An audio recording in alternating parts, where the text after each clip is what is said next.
Здравствуйте, это новости Татарстана в субботу. В студии Елена Зинатуллина. И вот о чем сегодня в выпуске. В ожидании тысячи гостей.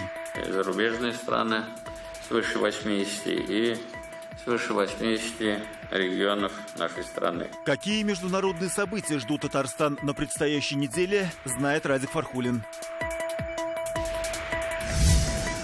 Целыми поколениями работают во благо страны. Сегодня в Казани наградили 15 трудовых династий. Горжусь, мы живем в нефтяном городе, продолжаем семейные традиции. Подробнее в материале с Ириной Васильевой. Родные сестры и брат поженятся в один день в Москве на ВДНХ. Годовщину каждую отмечать в один день, чтобы все праздники также вместе собираться. Женихов и невест на свадебный фестиваль проводила Вероника Гайнутдинова. Что особенного в 10-м казанском марафоне? Я в каких-то моментах ловился на мысли, что у меня слезы даже подкатывают. Прямо с дистанции юбилейного забега Лилия Кашпарова.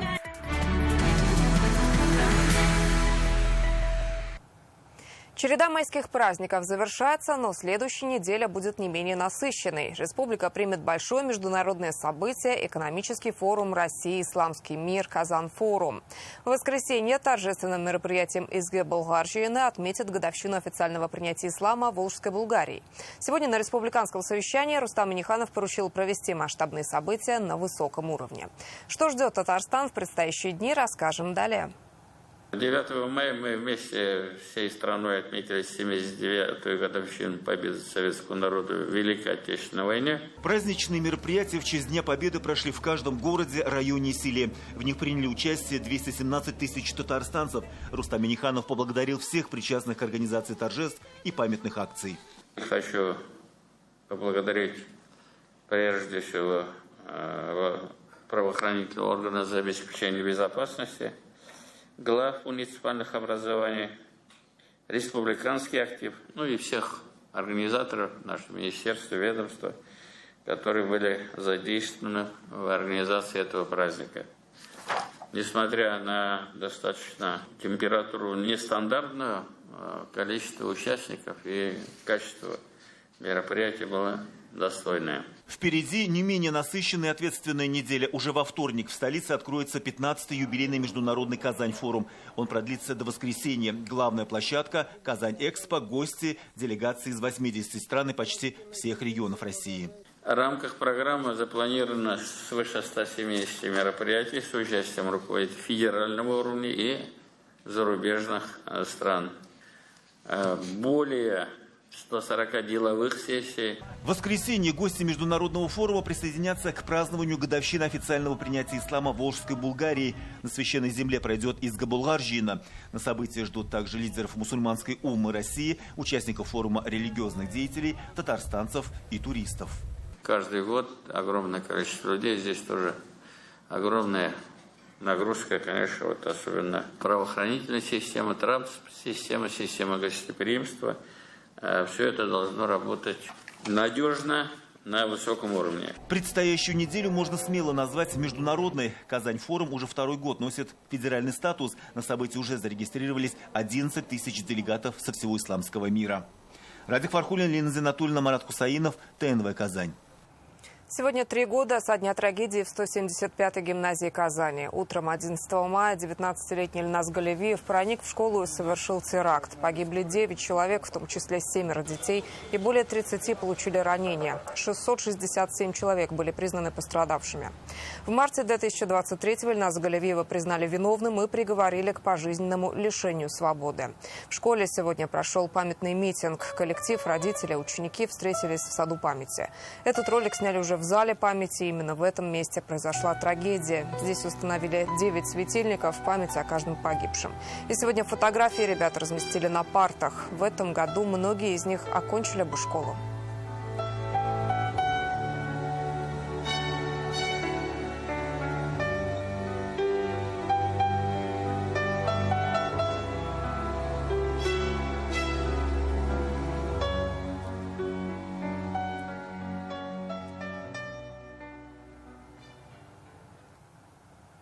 Гидрометцентр снова предупреждает татарстанцев об ухудшении погодных условий. Сегодня вечером и завтра ночью в республике синоптики прогнозируют сильные осадки с ухудшением видимости до 2 километров. Порывы ветра будут достигать 17 метров в секунду. Средняя температура воздуха в течение всей недели будет на 6 градусов ниже климатической нормы. В это время столбик термометра, как правило, показывал около 14 градусов тепла.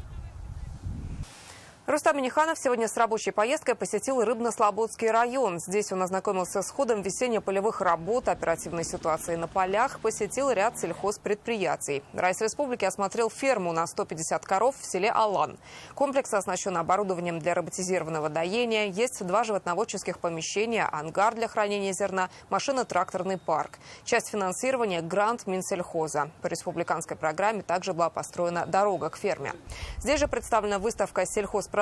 После ее осмотра Рустам Минниханов пообщался с руководителями хозяйств и инвесторами. Министр Марат Зябаров напомнил сельхозпроизводителям, что для их поддержки предусмотрены субсидии как из республиканского, так и из федерального бюджетов. Глава района Радик Ислямов доложил о ходе посевной и продвижении весенне-полевых работ. Мы на неделю, на 10 дней чуть позже начинаем посевную. В этом случае, в этих морозах, может даже это правильно, и не может, а точно. У нас есть все шансы сохранить, что не успело, подморозило. По животноводству у нас есть проблемы, по поголовью. Наше снижение было большое в прошлый год и в этом году. Причина, значит, у Арышагра ликозов много они будут вычищать. Мы, Петр Иванович, разговаривали, да, планы у них есть. Рустам Минниханов также посетил детский сад в селе Биектау. Построили 4 года назад на республиканские средства. Его посещают 30 малышей. Рустам Минниханов осмотрел музыкальный зал, методический кабинет, столовую. Показали Райсу республики также Яновылский ФАП. Его ввели в эксплуатацию в конце прошлого года. Обслуживает больше 300 человек. Рядом с ним Рустам Минниханов увидел мечеть и решил ее посетить. План по вводу жилья в республике выполнен на 60%. Построено 1 888 000 квадратных метров. Об этом сегодня сообщил на республиканском совещании глава Минстроя. Годовой план по социальной ипотеке выполнен на 53%. Из 56 домов сданы 24. Отдельно Марат Айзатуллин остановился на производственном травматизме в отрасли и мерах по охране труда. Так, с начала года саморегулируемые организации провели 973 проверки, по итогам которых меры дисциплинарного воздействия применены к строительным организациям в 297 случаев. Специалисты инспекции государственного строительного надзора выходили на строительную площадку 437 раз.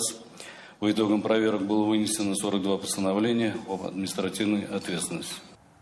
В Татарстане продолжаются работы по программе «Наш двор». Сейчас ведутся дорожные работы, установка наружного освещения, детского и спортивного оборудования. За последние 2 недели объем выполненных дорожных работ увеличился на 10%.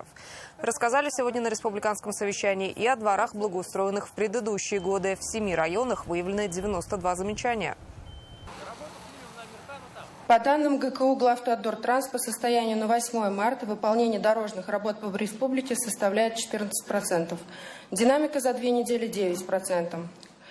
К дорожным работам приступили в 276 дворах, 26 районах республики. 10 районов на экране за прошедшие 2 недели показали динамику от 10% и более.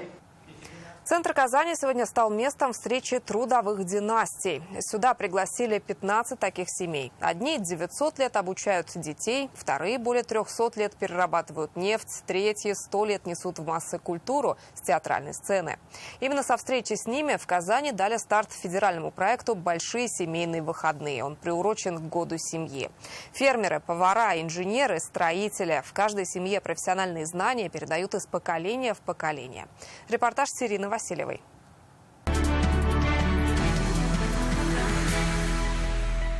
Давайте поприветствуем самыми громкими аплодисментами. На сцену выходит династия Салиховых, Низамеевых, Шигаповых. Всю свою жизнь они посвятили Казанскому пороховому заводу, ныне предприятию трудовой доблести. Аппаратчики, прессовщики, сборщики специзделий. Здесь работает уже их 4-е поколение. Общий стаж 445 лет. Отец в 50-м году начал работать в Нурлатском управлении разведврения. Династия Галимовых из Нурлатского района. В 1950 году в нефтяную отрасль пришел их дед. Сейчас трудовой стаж семьи 247 лет. Добывают и перерабатывают черное золото. Но наша династия начинается с моего отца, Галимов Исмагил Хайдарович, участник Великой Отечественной войны. У меня 3 сыновей. Они все нефтяники. Младший сын по моей профессии пошел, сейчас тоже маршейдер. Остальные в нефтяной промышленности. Сын типа автоматика, инженер. Второй ремонт скважин. Среди награжденных династия Камбеевых из Казани. Их 3-е поколение работает в Национальной библиотеке. Основоположником династии стал заслуженный работник культуры Наиль Камбеев. Он 15 лет руководил библиотекой. Здесь же 40 лет трудилась его супруга Рамзия. Это наша династия. Мы в ней уже более 120 лет, если все вместе так сосчитать. Это же очень много. И надеемся, что наша династия в этой профессии продолжится. Потому что самые интересные, самые гуманные, самая многогранная профессия – это профессия библиотекаря. Сейчас по их стопам идет дочь Лейсан Набиуллина. Она заведующая сектором русской мировой литературы отдела рукописи и редких книг. Ее дочь Гульнас тоже библиотекарь. С помощью книг тоже происходит развитие человека. Я и сама, в принципе, люблю читать. И мне нравится, там в спокойной обстановке все происходит. Трудовые династии за их верность к выбранной профессии поблагодарила вице-премьер Лейла Фазлеева. Она отмечает, эта церемония – часть всероссийского проекта «Большие семейные выходные». Это федеральный проект, который республика активно поддерживает. И каждая суббота-воскресенье – это сейчас день, когда можно провести всей семьей вместе, и об этом мы уже прям с начала объявления года 2024 годом семьи говорим. Сегодня состоялось вручение памятных призов, подарков и отметили династии Республики Татарстан. Большие семейные выходные пройдут с мая по сентябрь. Каждый раз будет своя уникальная программа. В Казани их проведут завтра. Еще раз в июне и июле. В августе тематику семейных праздников посвятят предстоящему Дню Республики. Сирина Васильева, Алмазиадинов, ТНВ, Казань. Ночевали на заводе, ели по 400 граммов хлеба на человека в день. После работы шли в госпиталь помогать раненым и при этом не теряли чувство долга и веры в победу. Так в годы Великой Отечественной войны трудились на Казанском пороховом заводе. Тогда большинство мужчин ушли на фронт, и на их место встали женщины и дети. Казанский пороховой – это старейшее предприятие нашей республики, основанное более 200 лет назад, еще во времена Екатерины II. С этого же момента и по наши дни ведут свою летопись и династии завода. Сейчас их более 100. Какие заветы наши современники получили от своих героических предков и что знают об их подвигах, узнал Дмитрий Аринин. В день давали 400 грамм хлеба. Это вот такой пошел. Полуголодный работали. Но они еще дети будут почти. И как почти? Дети будут. Ветеран порохового завода Ринат Мазитов поражается стойкости и мужеству своих родителей. В годы войны они подростками пришли на завод и заменили здесь взрослых. Мать войну работала на железной дороге, 16 отдел. Рельсы укладывали, шпалы таскали, все это. Очень тяжелый. Даже если я считаю, это вообще тяжелая работа. Вот как отец рассказывал, говорит, и ночевали прям там, мастер вот отработал смену. Вот, ребята, идите, ложитесь, поспите, там 7-8 часов поспали, он их опять будет. И опять работает. Сын Павла Алексеевича очень похож на отца. Династия Корягиных свою трудовую летопись на пороховом ведет с момента основания завода. Годы войны выпали на долю 3 братьев. Один ушел на фронт, 2 остались трудиться. С утра до вечера ненадмированный рабочий день всего в себя отдавали. Как вспоминает Галина Филиппова, ее папа работал мастером и даже приходя домой, думал о работе. Был и рационализатором, все время все что-то новое вдвигал. И когда даже вот ложится спать, допустим, да, и говорит, оставьте мне карандаш, бумагу, там все.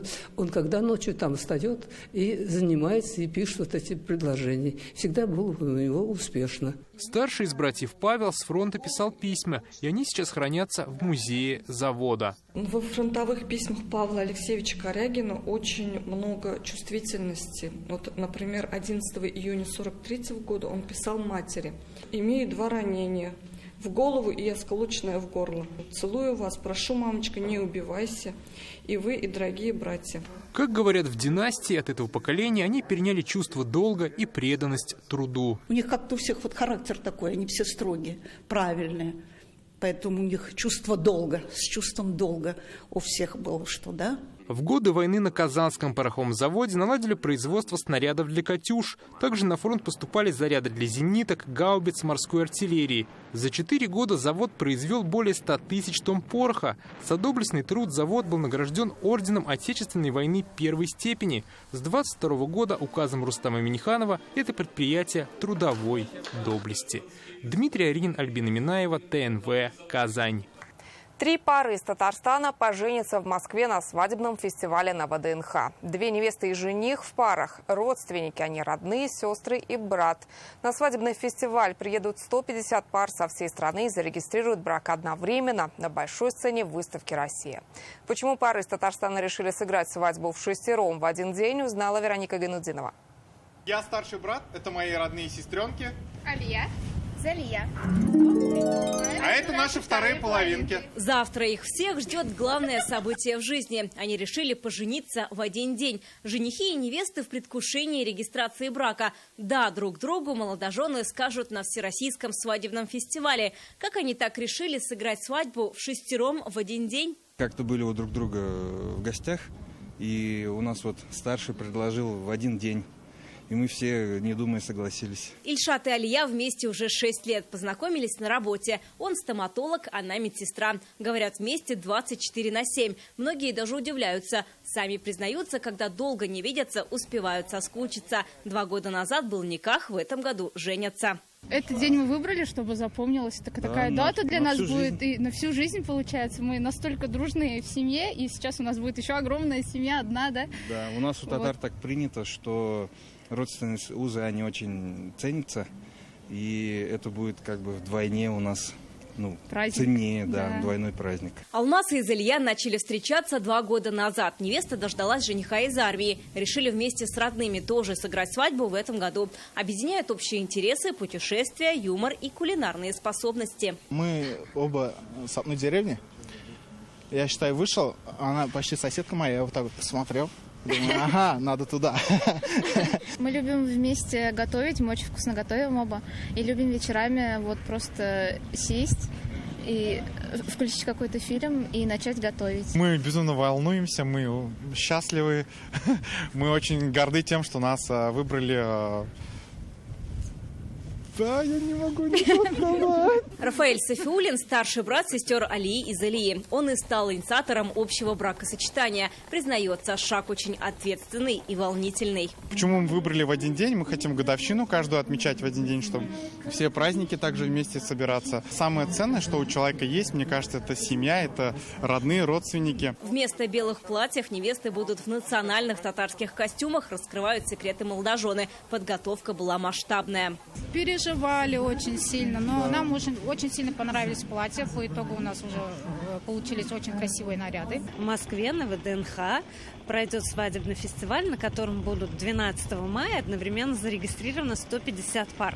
Надеемся, что это будет грандиозное событие. Сегодня мы уезжаем в Москву, везем 3 пары счастливых молодых людей. Они будут представлять Татарстан, будут представлять Казань. Массовая свадьба пройдет на главной уличной сцене выставки на ВДНХ. 12 мая празднуют Красную Горку. Считается, с этого дня открывается свадебный сезон. Вероника Гайнудинова, Данил Филатов, ТНВ, Казань. Если бы не они, не было бы нас. Своих героических дедов и прадедов в эти дни вспоминает семья Лишенко из Набережных Челнов. Руслан и Людмила – переселенцы из Харьковской области. В 2022-м потеряли друг друга, покидая родной город, и нашлись только в Татарстане. Тут же решили пожениться и остаться у нас. Давайте мы покажем фотки, где у нас мэр на свадьбе был. Давайте. Свадьба Руслана и Людмилы Лишенко в городе была большим событием. Имена героев Пушкина и история любви, достойная поэмы. Они вместе уже 13 лет. В Набережные Челны приехали в сентябре 2022-го из города Купинска Харьковской области. Уезжали из дома под обстрелами, снаряды летали над головой, осколки, разбитые дома, дороги. Картина ужасная. Инфраструктура, все было разрушено. Тем не менее, нам удалось выехать. Когда мы уже пересекли границу, попали сюда, на территорию России, да, как бы мы уже поняли, что мы в безопасности. Покидая родной город под обстрелами, потеряли друг друга. Не виделись долгих 3 месяца. Мы не знали друг о друге абсолютно ничего. Она осталась на одной половине города, я на другой. И как бы связи же не было, как позвонить, куда позвонить. И потом чисто случайно через соцсети нашлись. Слава Богу. Воссоединение здесь было. Приехал, сказал: я тебя нашел, теперь никуда не отпущу. Поженились в декабре 22-го, живут в санатории «Жемчужина» и вместе строят новую жизнь. Руслан занялся ремонтом, Людмила – менеджер по бронированию путевок. Сейчас зачитаем с вами отрывок из мемуаров маршала Советского Союза Рокоссовского. И нам с вами нужно будет указать годы жизни выдающегося полководца. 9 мая для семьи важный и светлый праздник. Диктант Победы, парад по телевизору и, конечно, память о дедах и прадедах. У обоих Великую Отечественную воевали родные.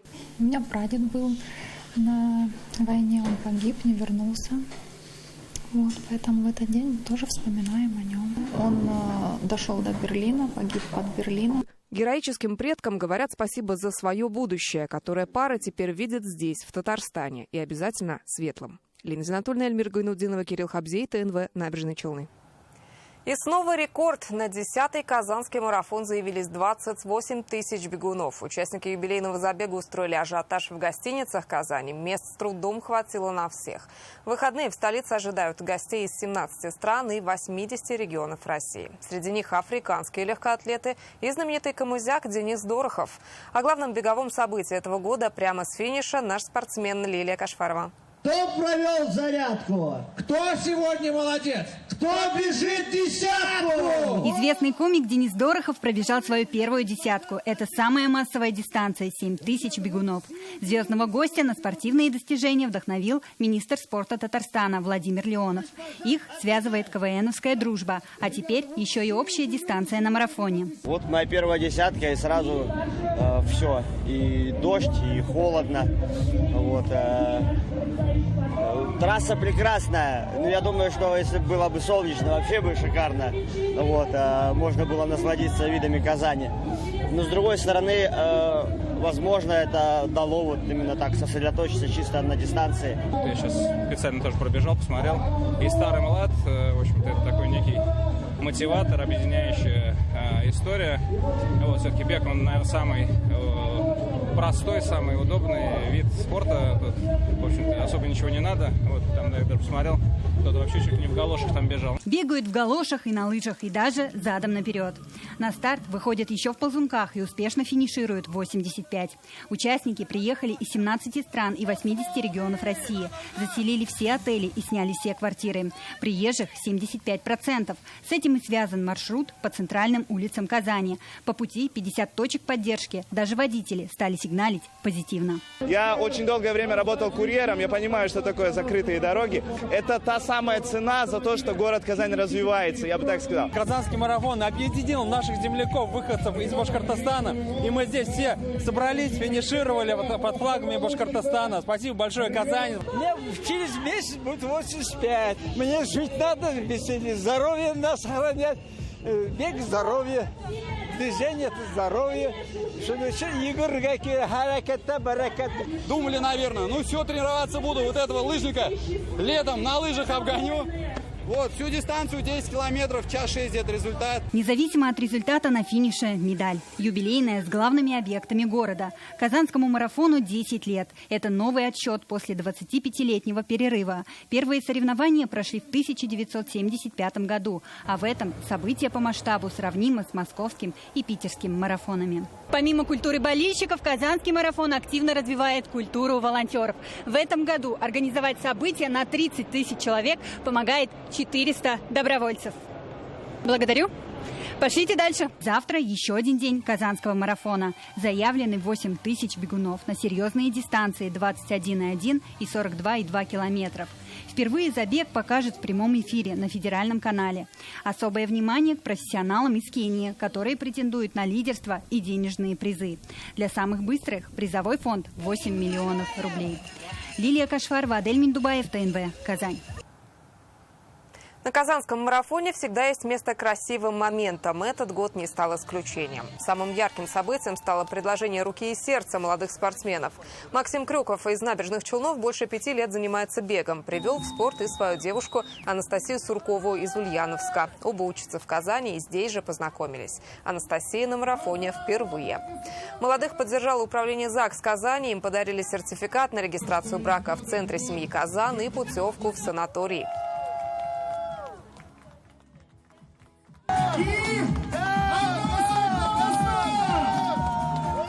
Я очень сильно люблю бег, и это такое масштабное событие. Сегодня 10 лет Казанскому марафону. Я подумал, что было бы очень интересно сделать предложение на Казанском марафоне. Вообще очень неожиданно на самом деле. Я не ожидала точно. Думала, просто побегаем сегодня, поучаствуем в марафоне. Но мы вместе уже больше года и стараемся заниматься спортом все время вместе. Вот общее хобби такое есть. Интернет-версию итогов прошедших 6 дней читайте в электронной газете «Реальное время». Еще больше информации в нашей группе ВКонтакте и Телеграм-канале. Сейчас прогноз погоды с Амирханом Калимуллиным. А я с вами прощаюсь. До встречи.